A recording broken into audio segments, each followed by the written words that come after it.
E justamente essa questão que eu coloco ao professor, o seguinte, foi uma surpresa para mim, confesso, eu falei, a Rússia vai ficar numa encalacrada, numa situação complexa. Mas acabou, não sei se estou correto, a Rússia conseguiu se reestruturar rapidamente, crescendo positivamente o PIB, ao contrário, falavam em recessão, ocorreu o inverso, numa guerra que imaginava-se de curta duração, hoje é uma guerra de longa duração, e as relações que a Rússia tinha preferencialmente com a Europa Ocidental, e mais em especial com a Alemanha, foram duramente prejudicados, mas a Rússia encontrou outros mercados. Como é que foi isso, professor? Para mim foi uma surpresa, era eu que não estava entendendo bem as coisas. Primeiro que desde 2014 a Rússia veio desenvolvendo uma espécie de pivô mais acelerado para a Ásia. A gente tem que lembrar que naquele mesmo ano, né, em que a gente teve a primeira e mais significativa crise na Ucrânia, que acabou gerando depois a anexação da Crimeia, Rússia e China firmaram um contrato de 300 bilhões de dólares de fornecimento de gás russo para o mercado chinês. Então aquilo já significava que a Rússia previa, né, um direcionamento dos seus recursos energéticos para a Ásia. E aí, a partir dos processos que começaram em 2022, esse processo se acelerou.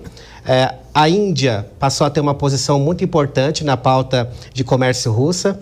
A Índia, ela importa petróleo russo, importa gás russo, de uma forma que ela não vinha fazendo antes do começo do conflito. E mais uma vez, né, o BRICS tem servido como uma plataforma para que a Rússia não passe por esse isolamento internacional. A Rússia tem um comércio muito forte com o Brasil, o comércio com o Brasil acabou aumentando, né, a venda de fertilizantes para o nosso mercado, que é um mercado que depende do fertilizante russo, né, sobretudo na parte do agronegócio. Então, todas essas questões ajudaram a resiliência da Rússia e também a colaboração financeira com a China, que o professor Marcos bem trouxe, e o fato de que os produtos que o Ocidente proibiu de serem vendidos à Rússia de forma direta, a Rússia vem adquirindo por meio de terceiros países, né?